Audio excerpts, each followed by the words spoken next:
नमस्ते बच्चों, होप आप लोग अच्छे हो, अच्छे से पढ़ाई कर रहे हो और संडे को भी बहुत अच्छे से एंजॉय कर रहे हो। जैसे कि मैंने बोला था कि संडे को मैं बुक से रिलेटेड कुछ नहीं पढ़ाऊँगी, मैं आपको जीके पढ़ाऊँगी, यानी जो नॉर्मल एमसीक्यू का जीके है वही पढ़ाऊँगी, जो कि आपको नॉलेज बूस्ट करने में और क्विज अटेंड करने में आपको आसानी हो। ठीक है, फॉर बेंगली चाइल्ड आज के সানডে হোপসো তোমরা সানডে খুব ভালোভাবে এনজয় করছো। আমি বলেছিলাম যে সানডেতে আমি বই থেকে কিছু পড়াবো না, আমি জিকে পড়াবো। জিকে বলতে জেনারেল নলেজ, যেটা তোমাদের নলেজ বুস্ট করতে আর কোনো জিনিস সম্পর্কে ভালোভাবে বুঝতে তোমাদের সুবিধা হবে। ঠিক আছে, চলো শুরু করি। First question, who was the Hindu king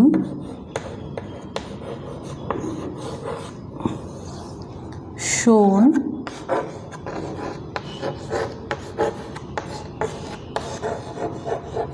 playing Veena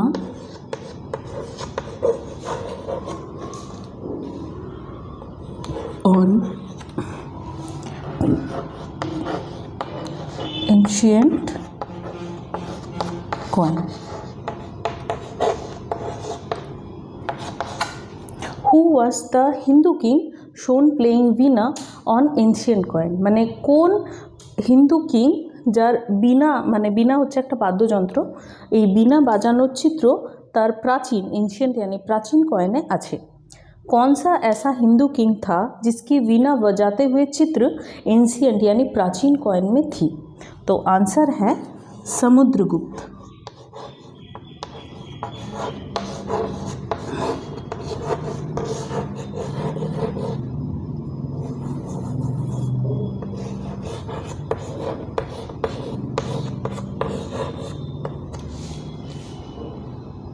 answer হচ্ছে সমুদ্রগুপ্ত। ঠিক আছে, এই সমুদ্রগুপ্ত সম্পর্কে আমি বলতে চাই যে সমুদ্রগুপ্ত প্রথম চন্দ্রগুপ্ত यानी গুপ্ত বংশের সবচেয়ে প্রতিভাশালী রাজা প্রথম চন্দ্রগুপ্তের সন্তান ছিলেন। ঠিক আছে, এনাকে ভারতের নেপোলিয়নও বলা হতো। For Hindi student, who was the Hindu king shown playing Veena on ancient coin? Answer होगा समुद्रगुप्त। समुद्रगुप्त जो थे वो प्रथम चंद्रगुप्त के संतान थे, जो गुप्त वंश के सबसे प्रतापशाली राजा थे। इनको भारत का नेपोलियन भी कहा जाता था। ठीक है, चलिए आते हैं नेक्स्ट क्वेश्चन में।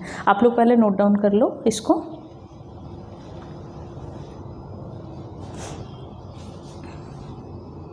ठीक है, आते हैं नेक्स्ट क्वेश्चन में।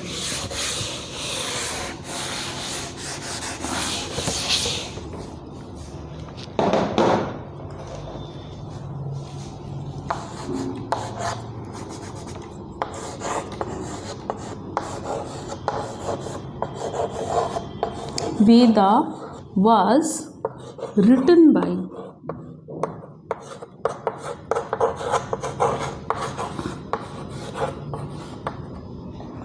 वेदा, जो कि भारत का सबसे प्राचीन धर्म ग्रंथ है, इसको किसने लिखा था? वेद के बारे में थोड़ा बहुत तो आप लोगों को नॉलेज है कि ये जो था ये भारत का सबसे प्राचीन धर्म ग्रंथ था, जिससे भारत की प्राचीन अवस्था, उन राजनीति और धर्मों के बारे में बहुत सारा डिस्क्रिप्शन इन वेदों में है।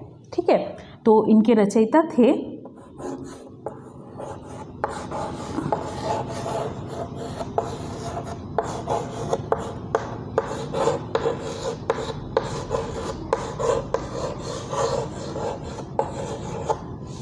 महर्षि वेदव्यास। फॉर बेंगली स्टूडेंट, বেদ সম্পর্কে আমরা জানি যে ভারতের সবথেকে প্রাচীন ধর্মগ্রন্থ হলো বেদ।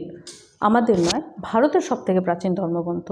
ভারতের রাজনীতি, অর্থব্যবস্থা, সেই সময়কার সমাজ মানে প্রাচীন সমাজ সম্পর্কে, আমাদের ধর্ম সম্পর্কে বেদে সব কিছুই লেখা আছে এবং এখনও পর্যন্ত ওই বেদের রিচুয়ালসগুলোকে আমরা ফলো করি।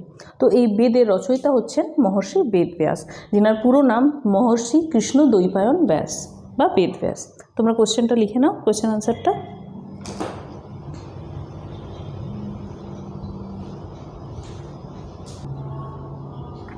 ঠিক আছে, তোমরা লিখেছো এটা? চলো মুছে দিই।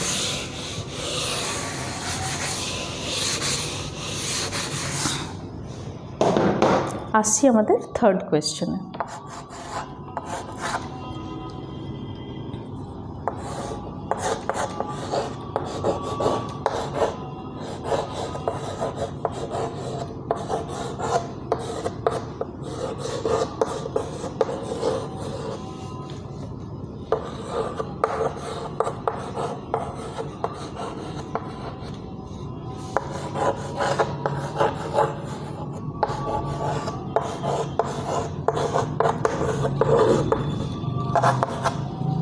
How many types of Veda was road, কত ধরনের বেদ ছিল বা কত ধরনের বেদ লেখা হয়েছিল। कितने प्रकार के वेद है, ठीक है। तो आंसर लिखते हैं। सबसे प्रथम है ऋग्वेद, जो कि सबसे प्राचीन वेद है। इसके बाद है यजुर्वेद,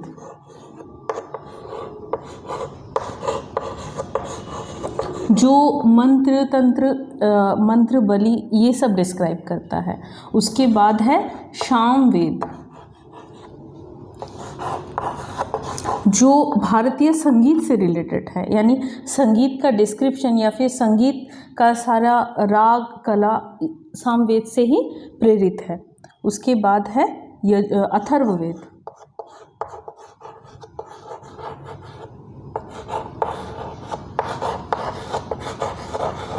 जो भी तंत्र मंत्र वशीकरण है ये सब अथर्ववेद से लिया जाता है।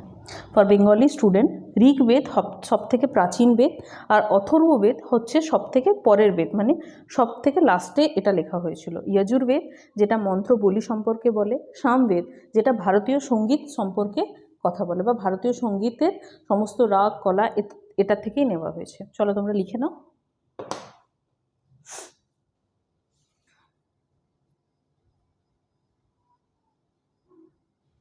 লিখেছো?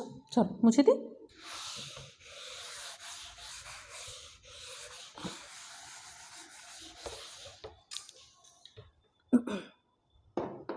আসছি फोर्थ क्वेश्चन।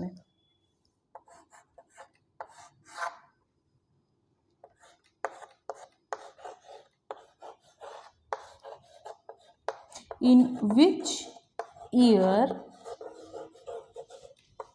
Mahatma Buddha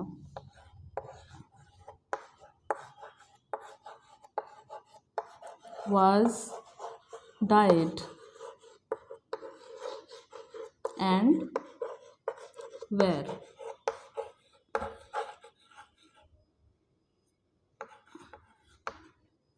कौन से सन में महात्मा बुद्ध यानी बुद्ध धर्म के प्रतिष्ठापक और प्रचार प्रसारकारी महात्मा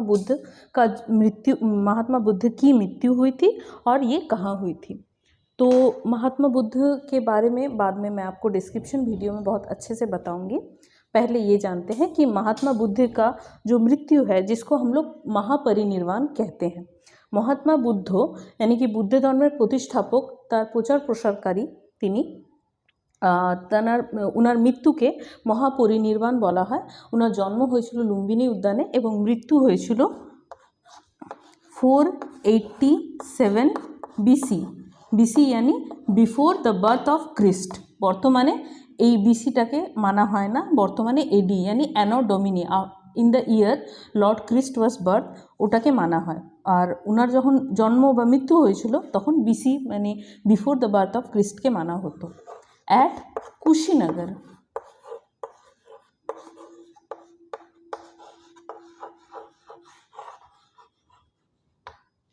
कुशीनगर में 487 BC यानी before the birth of Christ, ये BC एक सन है।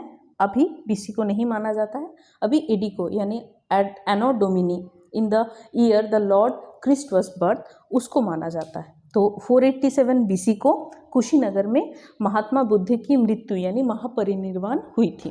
आप नोट डाउन कर लीजिए इसको।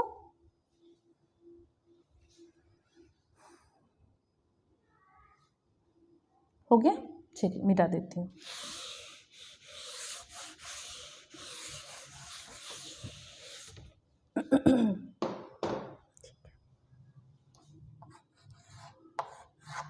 पांचवा क्वेश्चन है who was the founder, founder यानी प्रतिष्ठाता ऑफ जैनिज्म, जैन धर्म बुद्ध धर्म के जैसे ही एक धर्म है और जैनिज्म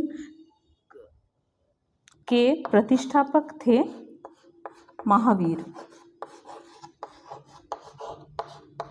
इसमें 24 तीर्थंकर थे और ये महावीर जो थे ये 24तम तीर्थंकर थे। ठीक है, चलिए आप क्वेश्चन लिख लीजिए। For Bengali student, who was the founder of Jainism? Jainism Buddha বা হিন্দু ধর্মের মতনই একটা ধর্ম, যিনার প্রতিষ্ঠাতা ছিলেন মহাবীর। এতে 24 জন তীর্থঙ্কর ছিলেন আর মহাবীর ছিলেন 24তম তীর্থঙ্কর।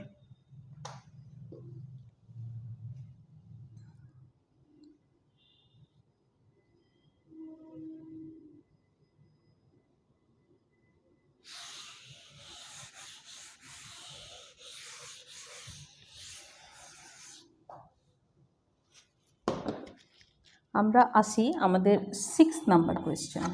কোয়েশ্চেনগুলো একটু তাড়াতাড়ি করাচ্ছি, কারণ যদি আমি এটা খুব ভালোভাবে ডেসক্রাইব করতে বসি এটা অবভিয়াসলি 30 মিনিটের থেকে অনেক বেশি হয়ে যাবে। তো আমি খুব তাড়াতাড়ি করছি। আপনারা কোয়েশ্চেন যদি স্পিডে না লিখতে পারেন আপনারা পজ করে কোয়েশ্চেন আনসারটা লিখতে পারেন। ঠিক আছে, 6th হচ্ছে the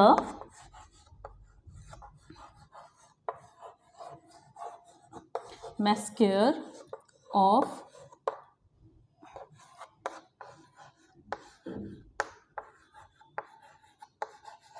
Jallianwala Bagh was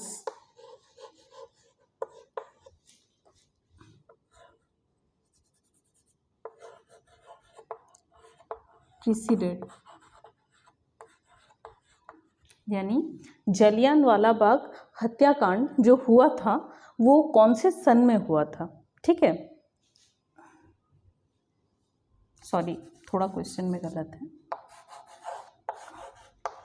When the Jallianwala Bagh massacre या Jallianwala Bagh massacre was preceded, Jallianwala Bagh হত্যাকাণ্ড যেটা হয়েছিল সেটা কোন সালে হয়েছিল আর কোন দিনে হয়েছিল? এটা হয়েছিল 1919 at 13th এপ্রিল, যেদিনকে নববর্ষ বা बैसाखी ইন পাঞ্জাব সেলিব্রেট করা হতো। ঠিক আছে, the massacre of Jallianwala Bagh, Jallianwala Bagh সম্পর্কে নিশ্চয়ই আপনারা সবাই একটু একটু হলেও জানেন। তো এই জালিয়ানওয়ালা বাগ যে প্লেসটা এটা পাঞ্জাবে আছে এবং এখানে একটা জিনোসাইড यानी গণহত্যা, একসাথে অনেকগুলো লোককে মারা হয়েছিল বাই ব্রিটিশ ফোর্স। আর এই হত্যাকাণ্ডটা হয়েছিল 1919 13 এপ্রিল।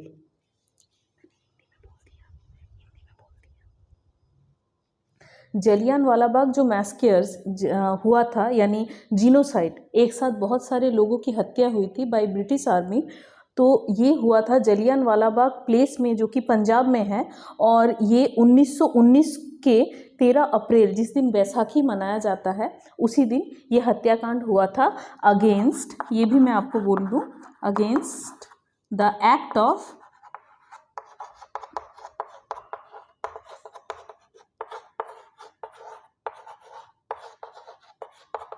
रॉलक एक्ट। एक एक्ट पारित हुआ था ब्रिटिश आर्मी के द्वारा। इस एक्ट के अगेंस्ट में ये जालियांवाला बाग, इस एक्ट के अगेंस्ट में एक मीटिंग हुआ था जालियांवाला बाग में और उसी टाइम ब्रिटिश फोर्स ने बहुत सारे लोगों की हत्या कर दी थी जिसको जीनोसाइड या एक मैस्केयर बोला जा सकता है। आप क्वेश्चन को लिख लीजिए।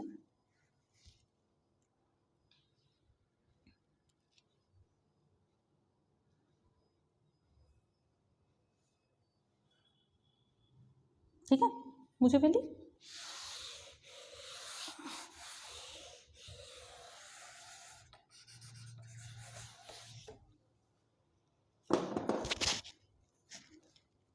सेवेंथ क्वेश्चन है व्हेन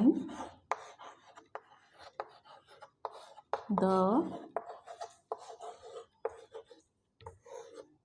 बैटल ऑफ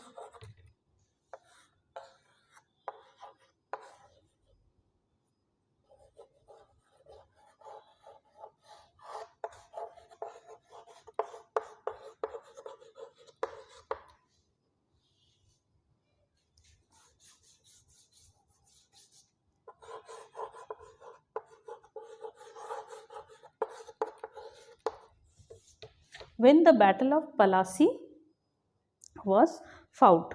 ठीक है, ये पलासी का बैटल जो हुआ था, जो कि सिराजुद्दौला और ब्रिटिश जो ईस्ट इंडिया कंपनी के गवर्नर थे रॉबर्ट क्लाइव के बीच में हुआ था, ये हुआ था कौन से सन में?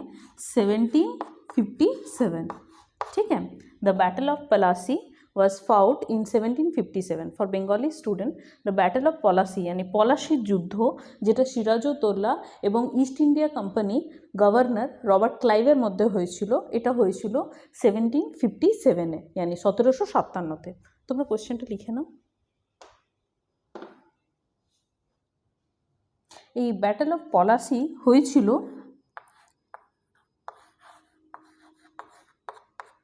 সিরাজউদ্দৌলা एंड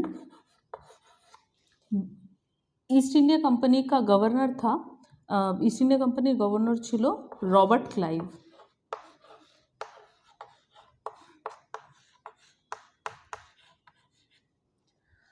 সিরাজউদ্দৌলা ছিলেন বাংলার নবাব, যেটা হাজারদুয়ারি আমরা শুনেছি, সবাই মুর্শিদাবাদে আছে।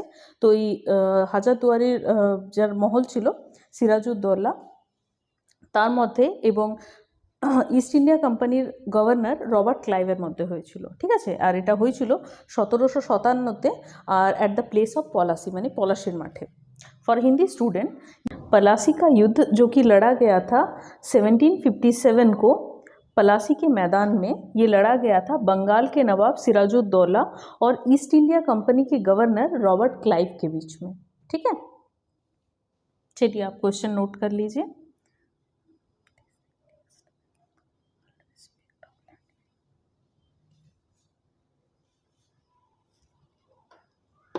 ठीक है, चलिए मैं इसको बता देती हूँ।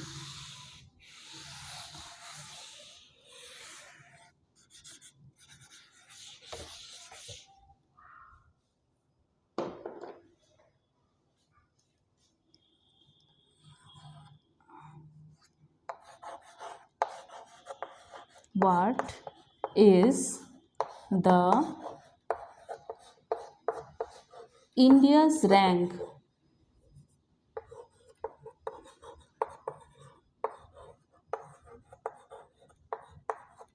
in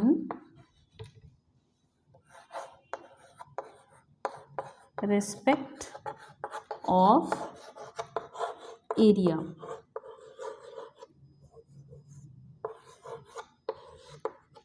यानी इंडिया का जो रैंक है वो एरिया के मामले में यानी क्षेत्रफल के मामले में कौन से स्थान में आता है? सबसे बड़ा क्षेत्रफल की दृष्टि से सबसे बड़ा कंट्री है रशिया यानी यूएसएसआर, तो इंडिया का रैंक कितना है? For Bengali student, what is the India's rank in respect of area यानी ভারতের ক্ষেত্রফল অনুযায়ী ভারতের র্যাঙ্ক কত? সবথেকে বড় ক্ষেত্রফলযুক্ত দেশ হলো রাশিয়া বা ইউএসএসআর, তো ইন্ডিয়ার র্যাঙ্ক কত? ইন্ডিয়ার র্যাঙ্ক হচ্ছে 7। क्षेत्रफल अनुযায়ী भारतेर रैंक होच्छे 7। क्षेत्रफल के अनुसार भारत का रैंक है 7 स्थान यानी 7वें स्थान पर।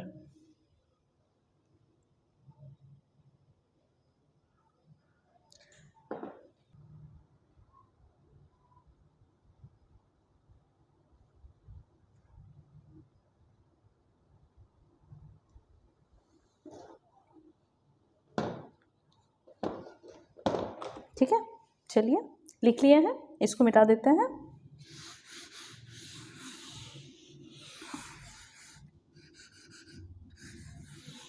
आप लोग क्वेश्चन को बहुत स्पीड में नहीं लिख पा रहे हैं तो प्लीज़ इसको पॉज करके भी लिख सकते हैं, क्योंकि अगर मैं बहुत देर तक इसको रखूँगी तो वीडियो काफ़ी लंबा हो जाएगा। आते हैं 9th क्वेश्चन में। 9th क्वेश्चन क्या है? What does the term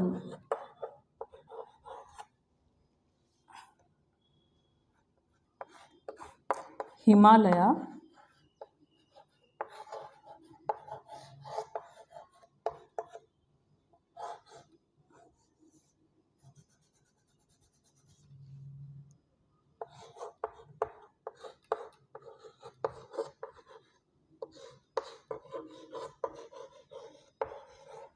means.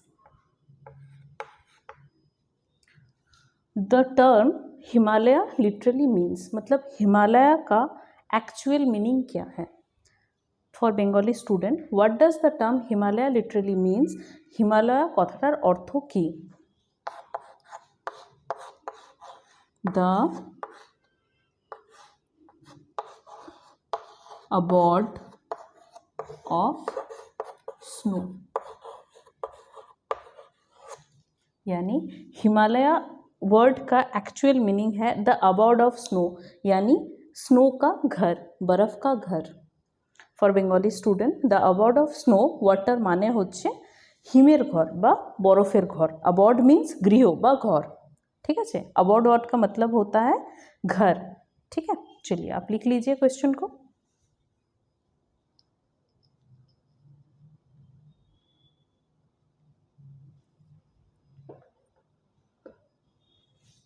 ठीक है, लिख लिए हैं, मैं मिटा देती हूँ, ठीक है। आते हैं नेक्स्ट क्वेश्चन में इसके बाद।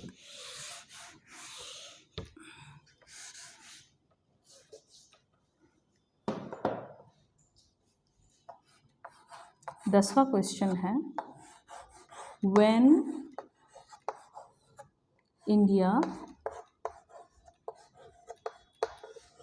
गॉट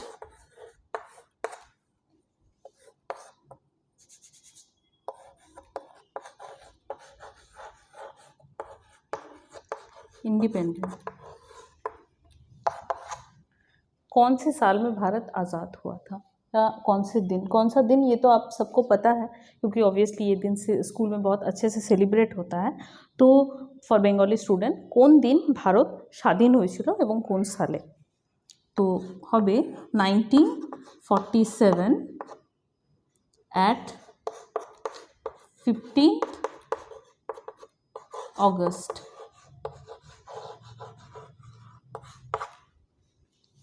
1947 at 15th August, ठीक है।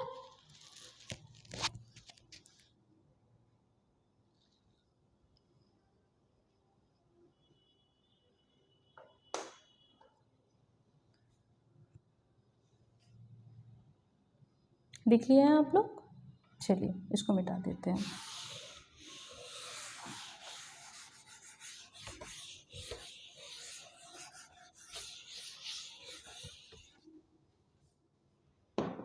आते हैं 11वें क्वेश्चन में।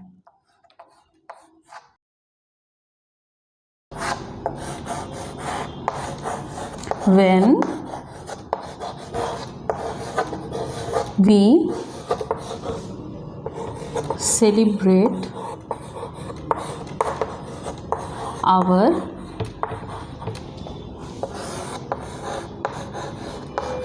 Constitution Day। When we celebrate our Constitution Day, यानी किस दिन हम लोग कॉन्स्टिट्यूशन यानी संविधान दिवस मनाते हैं। फॉर बेंगली स्टूडेंट, কোন দিন আমরা কনস্টিটিউশন ডে यानी कि সংবিধান দিবস পালন করি। এই সংবিধান, ভারতীয় সংবিধান, যেটা অনুযায়ী ভারতের সমস্ত রুলস রেগুলেশন, আইন কানুন সব কিছু এই কনস্টিটিউশন অনুযায়ী মানা হয়। আমাদের স্বাধীনতা, আমাদের ফান্ডামেंटल राइट्स सब किसी कॉन्स्टिट्यूशन अनुजाई हम फॉलो करी। फॉर हिंदी स्टूडेंट, हमारे जो मौलिक अधिकार है, मौलिक कर्तव्य है, ये सब कुछ हम लोग कॉन्स्टिट्यूशन यानी संविधान से ही जानते हैं और इनसे ही हमको पता चलता है। ये कॉन्स्टिट्यूशन के रचयिता है डॉक्टर बी.आर. अम्बेडकर। एक कॉन्स्टिट्यूशनर रचयिता हलो डॉक्टर बी.आर. अम्बेडकर। तो कॉन्स्टिट्यूशन डे আমরা सेलिब्रेट करी 26 नवम्बर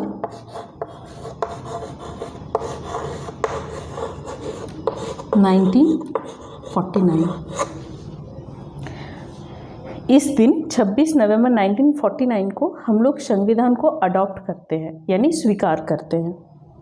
26 नवंबर 1949 আমরা এই সংবিধানকে एक्सेप्ट করি, জানি এরপর থেকে যখন এই নিয়ম বানানো হবে, এর দ্বারা বানানো হবে, এটাই আমরা ওই দিন স্বীকার করে নিই। ঠিক আছে, তো আমরা सेलिब्रेट করি 26 नवंबर। ओके, हम लोग सेलिब्रेट करते हैं 26 नवंबर को।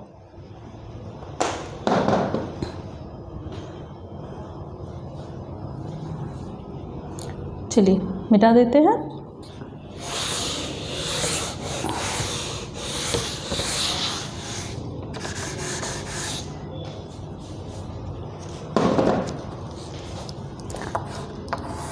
ये 12 नंबर क्वेश्चन भी कॉन्स्टिट्यूशन से ही रिलेटेड है।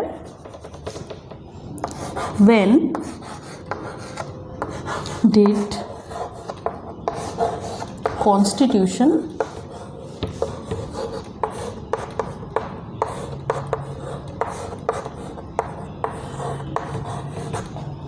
Came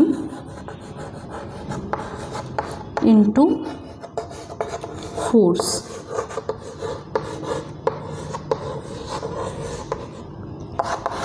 when did Indian constitution came into force, यानी किस दिन संविधान को पारित या लागू किया गया था। तो ये दिन है 26 जनवरी 1950, यानी 26 जनवरी 1950। इस दिन के बाद से जो भी रूल्स रेगुलेशन लॉ बने हैं कॉन्स्टिट्यूशन के द्वारा ही बने हैं, या कॉन्स्टिट्यूशन को मद्देनज़र रख कर के ही बनाया गया है। For Bengali student, when did constitution came into force माने কোন দিন কনস্টিটিউশন কে মেনে সমস্ত রুলস অ্যান্ড রেগুলেশন বানানো স্টার্ট করা হয় বা কনস্টিটিউশনকেই আমাদের ল বুক হিসেবে ধরা হয়। এই কনস্টিটিউশন যত ফোর্স এনফোর্সমেন্ট হবে, যত নিয়ম কানুন বানানো হবে, সব কিছুই কনস্টিটিউশনের নিয়ম অনুযায়ী বানানো হবে। তো সেই দিনটা হচ্ছে 26 নভেম্বর 1950। এই দিন আমরা গণতান্ত্রিক দিবস यानी প্রজাতন্ত্র দিবস সেলিব্রেট করি।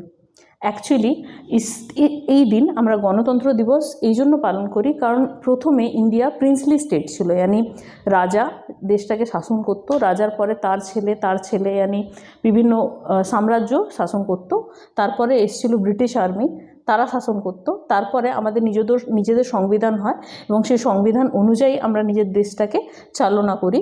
আর সেই দিনটা হচ্ছে 26 নভেম্बर। फॉर हिंदी स्टूडेंट, पहले इंडिया में प्रिंसली स्टेट था, यानी राजा महाराजाओं के द्वारा अपने प्रांतों का शासन चलाया जाता था। उसके बाद आया ब्रिटिश आर्मी। उसके बाद जब ये कॉन्स्टिट्यूशन बना यानी संविधान बना और जब ये केम इनटू फोर्स हुआ, माने जब से ये लागू हुआ तब से इंडिया का सारा रूल्स एंड रेगुलेशन इसी के द्वारा ही बनाया गया और इसमें मेन पावर होता है जनता का। तो कॉन्स्टिट्यूशन केम इनटू फोर्स यानी कॉन्स्टिट्यूशन किस दिन लागू हुआ? 26 जनवरी 1950 को। ठीक है।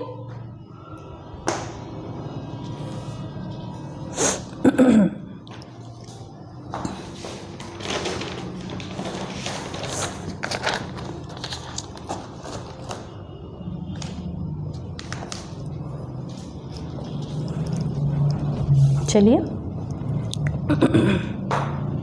मैं मिटा देती हूँ इसको। ठीक है।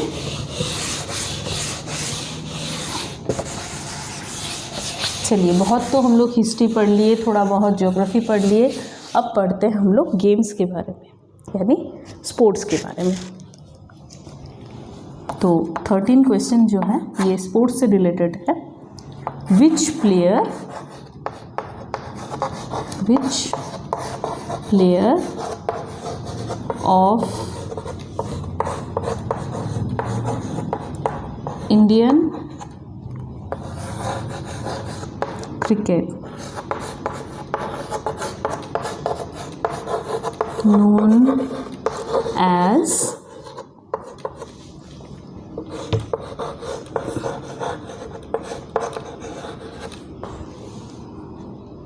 मास्टर ब्लास्टर, यानी इंडियन क्रिकेट टीम में कौन से प्लेयर को हम लोग मास्टर ब्लास्टर नाम से जानते हैं? ভারতীয় ক্রিকেটের কোন মানুষকে বা কোন প্লেয়ারকে আমরা মাস্টার ব্লাস্টার হিসেবে জানি? তো তার নাম হচ্ছে Sachin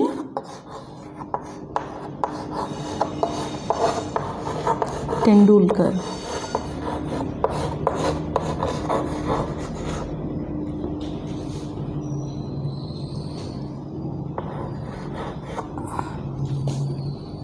Which player of Indian cricket known as Master Blaster? Answer is Sachin Tendulkar.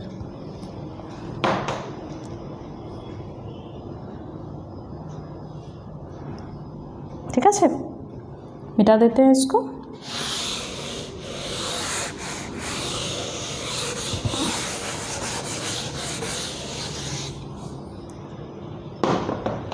चौथा क्वेश्चन है,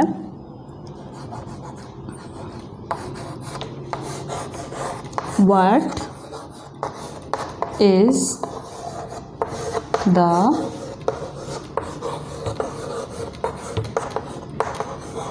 national game of India.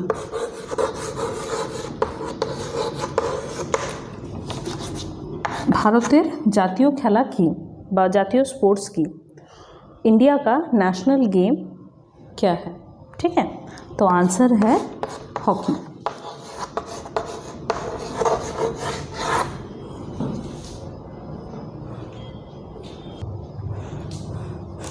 Bharat का नेशनल गेम है हॉकी और इसमें 2 टीम होते हैं और एक टीम यानी ईच टीम में 11 प्लेयर होते हैं। ठीक है, फॉर बेंगली स्टूडेंट भारतेर जातीय खेला हॉकी एवं एते दुटो टीम थाके एवं प्रत्येकटा टीमे यानी ईच टीमे सदस्य संख्या बा प्लेयर संख्या थाके 11 बा 11। ओके, तोमरा क्वेश्चनटा नोट करे नाओ।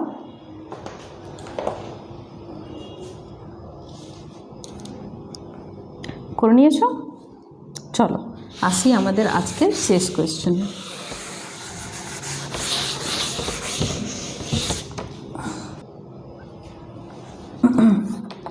आते हैं आज के लास्ट क्वेश्चन पे। तो एक बुक है जिसका नाम है ace against odd is the biography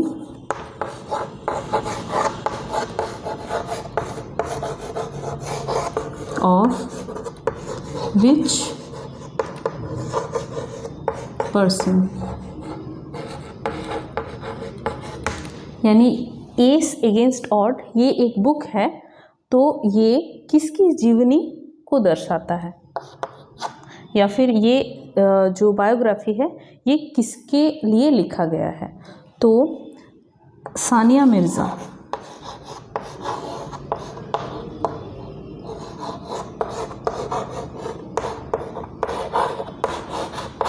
जो एक प्रोफेशनल टेनिस प्लेयर है, सानिया मिर्ज़ा, ये उनकी आत्मकथा या जीवनी है ace against odds. For Bengali student ace against odds এই বুকটা কার biography? Professional tennis player Sania মির্জার। ঠিক আছে, চলো লিখে নাও কোয়েশ্চেনটা।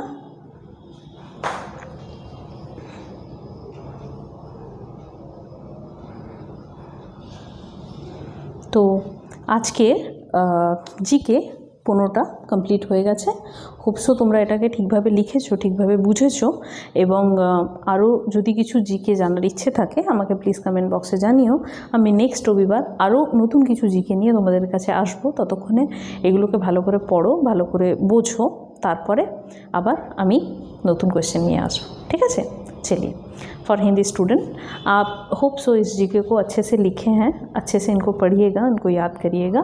नेक्स्ट संडे मैं कुछ नए जीके के साथ आपसे मिलती हूँ और नेक्स्ट क्लास ऑब्वियसली मंडे को है। आज बुक से रिलेटेड कोई भी क्लास नहीं है, आज बस जीके का क्लास है। इसको अच्छे से आप लीजिए, आप पढ़िए।